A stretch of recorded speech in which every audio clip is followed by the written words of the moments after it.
everybody, welcome back to Dave's Small Engines. This is my MS361 that I just finished fixing. It had a scored piston and cylinder, and one other thing that I found about halfway through the repair. I've got a separate video on that and I'll put that in the link below. I'm super excited with how it worked, and I'm excited to show you how I fixed it. Stay tuned. Okay, so as I said, I bought this saw in a box of parts. I bought it off a guy who tore it down, got this far, and then saw this. This damaged piston. So you can see the scoring marks here, and then also on the intake side as well. He got down to this level, priced out the cost of a new OEM piston, cylinder, gasket set, and he felt it wasn't a good enough value to fix this saw and went and bought a new one.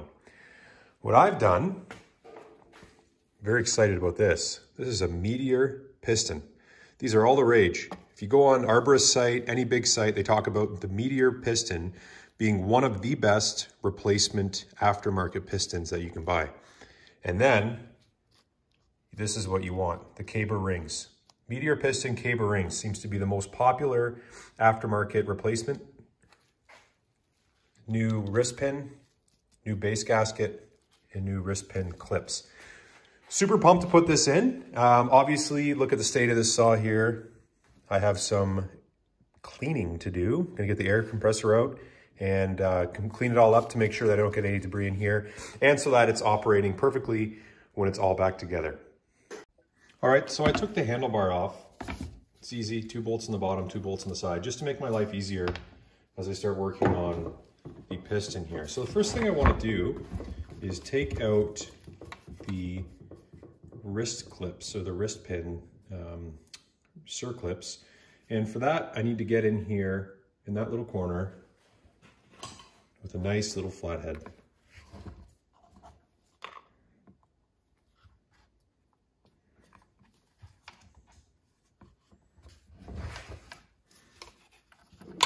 Flip it upside down, make it easier to see.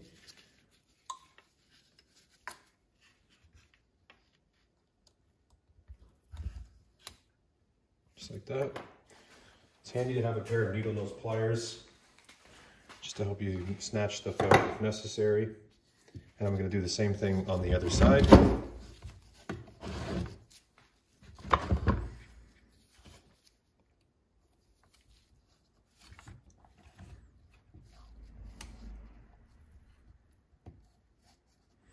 I stick my thumb over it so it doesn't pop out and go flying. They're hard to find. And this is what they look like here.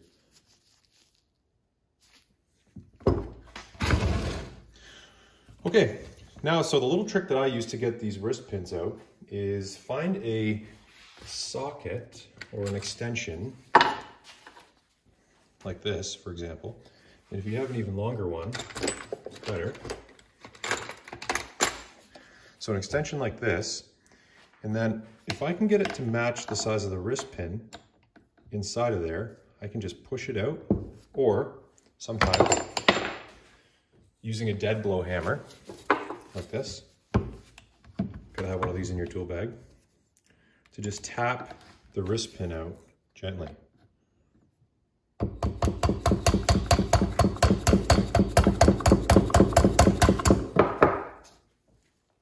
It's coming.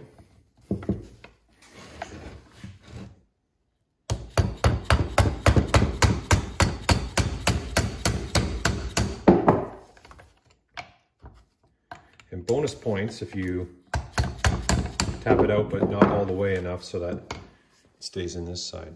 So look at that damage. That is on the exhaust side. It's considerable. Interesting that it's off to the side. And then over here as well, the intake side, I'm thinking maybe a chunk of aluminum from this side came and started rubbing over here. It's not often that you see the intake side damaged. Now this piston doesn't actually feel all that bad. You know, if I was up to it, that might be savable, but for this video, I'll be installing the Meteor piston.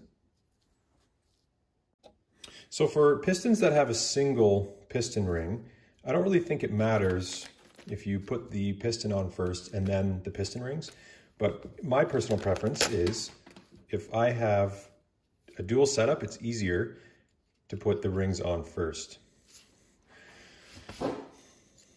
So the bottom ring first, and if you see these notches here, this is important to pay attention to. They're flared because they sit like this and then flush up against the pin there. That helps keep things aligned. Be very gentle. Take your time. So you see that right there? When this collapses, it fits up like that. If this was upside down, it would hit and it wouldn't work.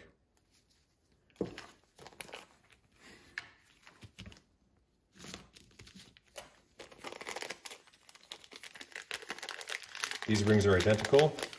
There is no top and there's no bottom in this set. So again, be mindful of the flare there, or I guess the angle.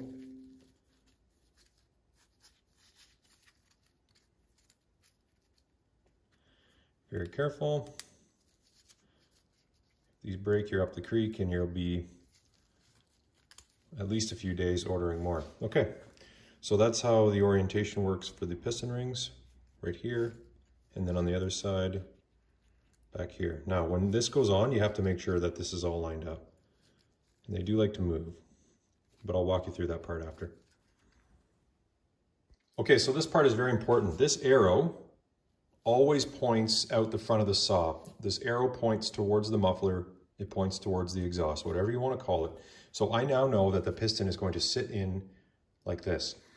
To make my life easier, I have been installing the wrist pin just like this before sliding it on. I like to install one of the wrist pin circlips on the side opposite in which I'm going to slide the wrist pin in. Then, use your favorite lubricant just to get the bearing going. Squirt some in here too. Perfect. Now it's ready to slide the piston in.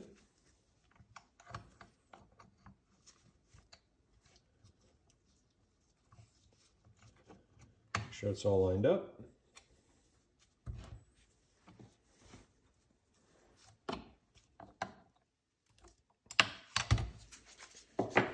And then just the circlip on this side. All right, make sure the circlips are seated in. Last thing you want is for that to pop out.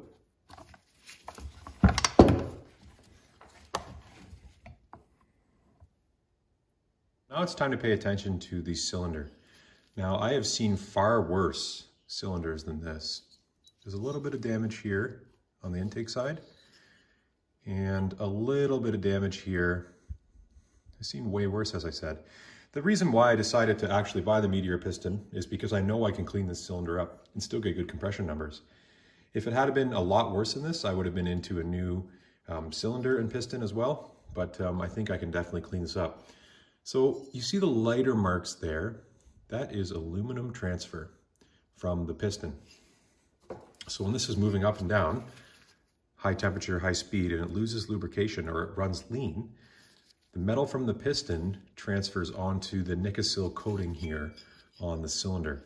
So I'm going to use some muriatic acid and try and lift some of this off. But even as I rub my finger over it here, I can hardly feel the damage, which is great news. So I've got the muriatic acid here. Be careful with the fumes. They're potent. Also poisonous. So what I want to do is essentially get the muriatic acid. Oh yeah, you can see it bubbling already.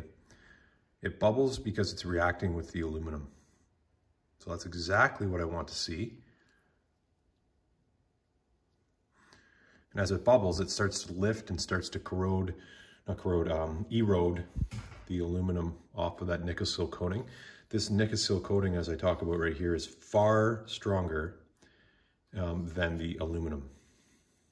The aluminum is expected to heat up and expand with compression. And it mates to itself as it's running and it gets to operating temperature. The Nikasil coating is designed to accept that. So as you can see here, this is lifting off very nicely. So that was clean before, but as you can see, this is the aluminum that's coming off onto this Q-tip.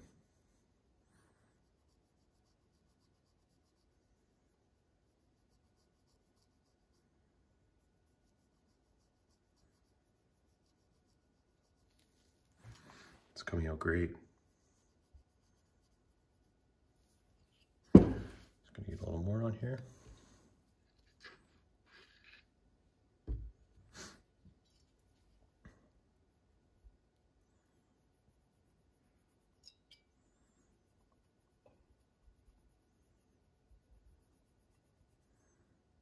Already, it's hard to feel the grooves now.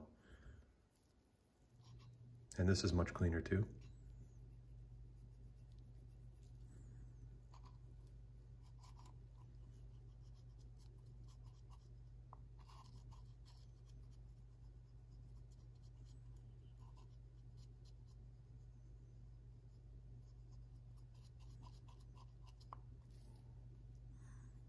That's great.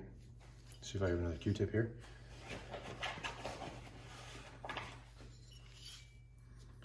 don't, unfortunately, so I'll have to continue using this one, but that's okay.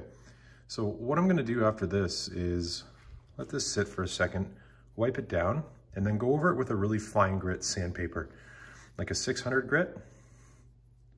The idea with that is it just kind of scores up the inside of the cylinder, and it accepts the new piston ring, allows the new piston ring to mate to the fresh cylinder wall. As I said, hardly any damage on this side. A little bubbling though, as you can see there. Means there is aluminum.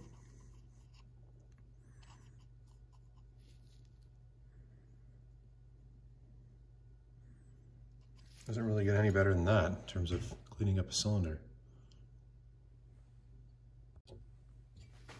Okay, now I've got the 600 grit sandpaper, and I'm gonna kind of go on a 45-degree angle. You don't want to go straight up and down because that's exactly how the damage was caused in the first place. Oh yeah, that's cleaning up great. Very excited about that. And then of course on top of the exhaust port, do the same 45-degree motion as well.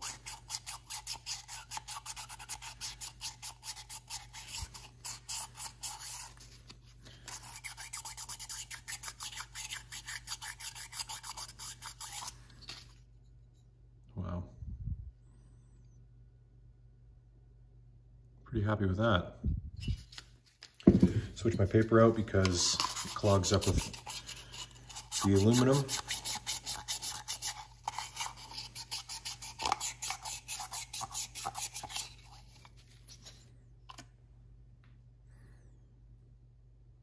Yeah, so if you rub your finger on here, you can't even feel any of those grooves. A lot of that marking there is just from heat discoloration, but this is almost perfectly smooth. All right, guys, well, that's pretty much as good as it gets there. A lot better than before. You can't feel these with your finger at all. And on the other side, same thing. Super smooth. So I think we're good to now reinstall this. Next part of this equation is the base gasket for the cylinder. So it just fits on like so. All right, so let's make sure we have the piston rings in the proper orientation to where the pins are. They're gonna move a little bit, it has to be expected. Then what I like to do is sit the cylinder down on top of the piston on the first ring and then pinch in with my fingers. It can be tricky. And if you eventually get lucky, it should all just slide down together. just like that. Then we just have to pay attention to the intake boot and how the gasket lines up.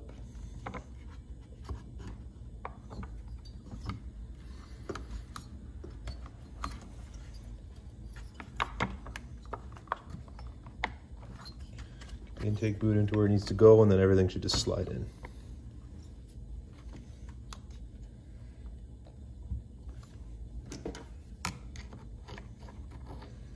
Careful with that.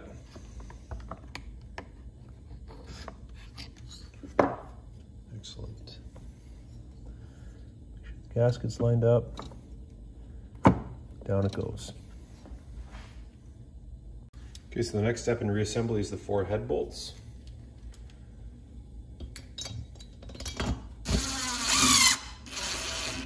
You don't want to do them overly tight yet. So these rear head bolts, you actually have to stick them in with a needle nose. I've already got that one in there because obviously they don't fit in this way.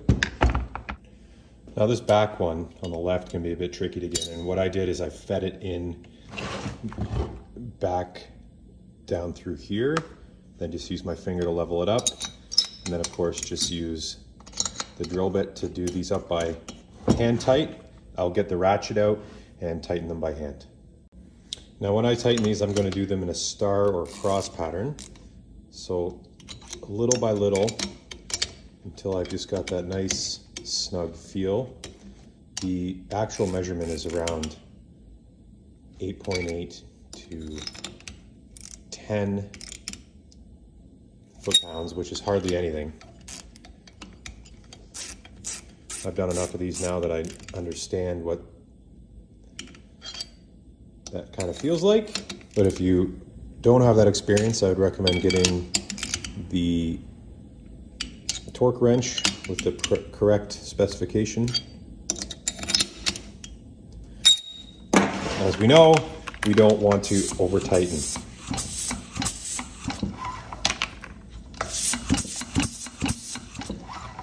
Awesome.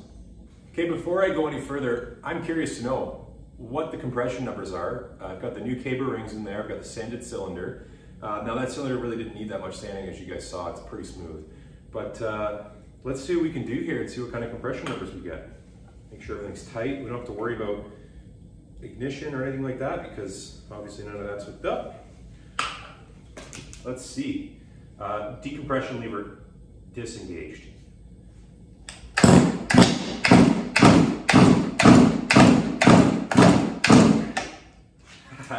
Wow.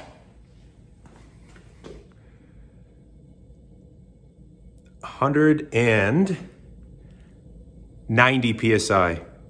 190 PSI. That's pretty awesome.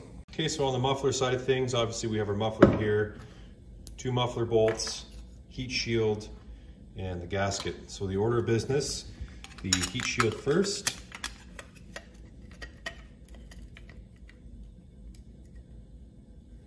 Then the gasket, then the muffler.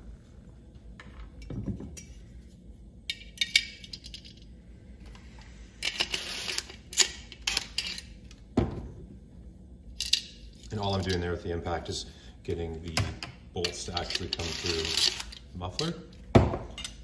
Then I like to set the gasket in. Then line it up and install.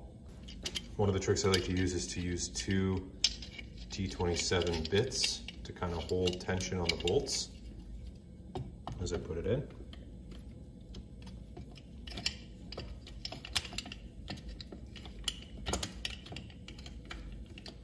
Then I can kind of twist them both at the same time and make sure that none of the gaskets, none of the gasket nor the heat shield fall out of place.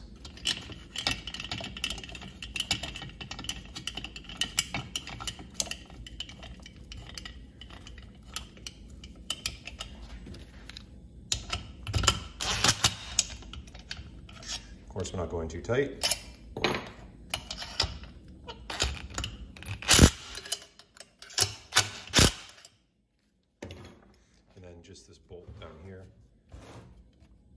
outstanding.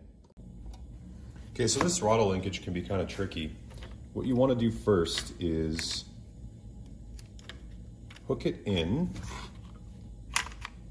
to the trigger, as you can see down there, and then simply just install the carburetor.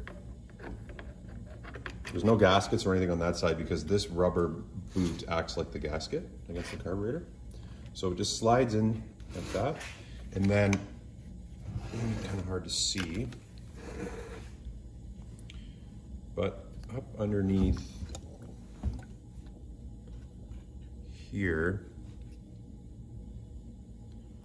there we go. The throttle linkage sits like this, and then you actually have to use two fingers, one to push, or a screwdriver, one to push the linkage down on the carburetor, and then this just slides in. If I'm lucky, I can just do it with the one screwdriver here, but might be good. Yep, just like that. See how it just clipped in?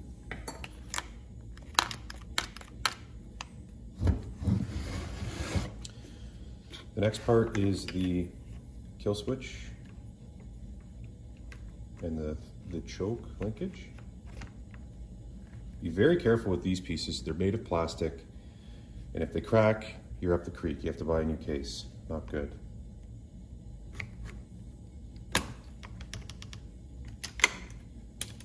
Oh, I've lost the spring here.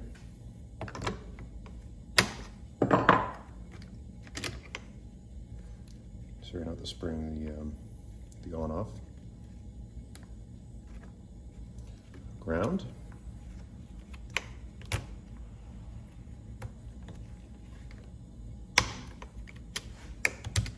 Just like that. So that when you flip it up to the off position, it grounds out the coil and it stops sparking. That's how the engine shuts off.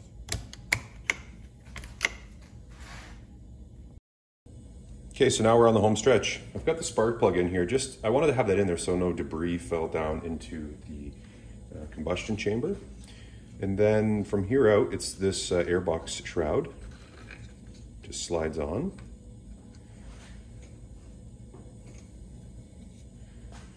Another airbox piece. 2 8 mils. And we're almost there. Air filter.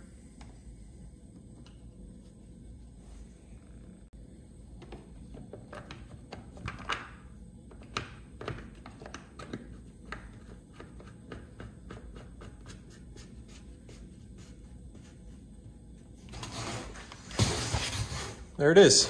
Looks a bit more like a chainsaw, doesn't it, guys? All right, now, let's see if it starts. All right, moment of truth.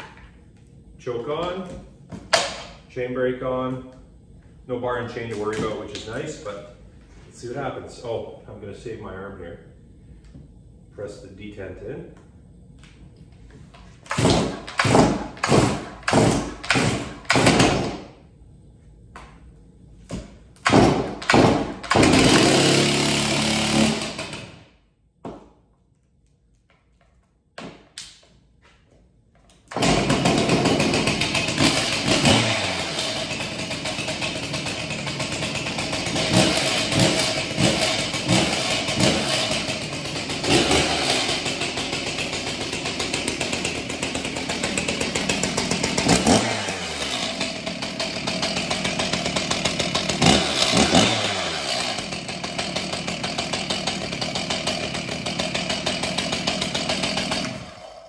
So it's nice and cold out here.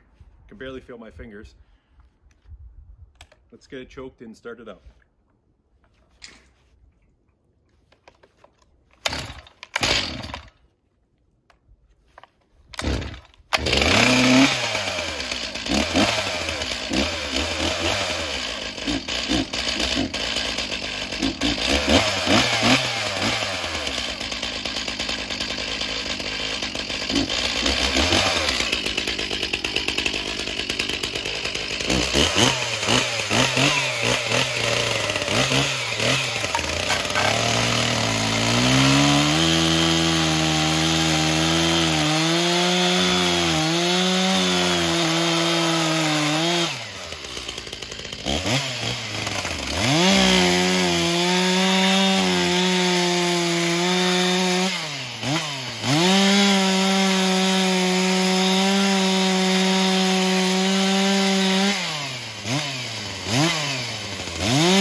So there we have it. It's cutting awesome. That's a really nice and frozen maple. I don't think this chain is as sharp as it should be, but as you can see, it's running, idling, revving out. Seems to be doing well under load as well. I'll be sure to do a compression test and keep you guys updated and see if I have any issues with the Meteor piston. But so far so good. Thanks for watching. Take care.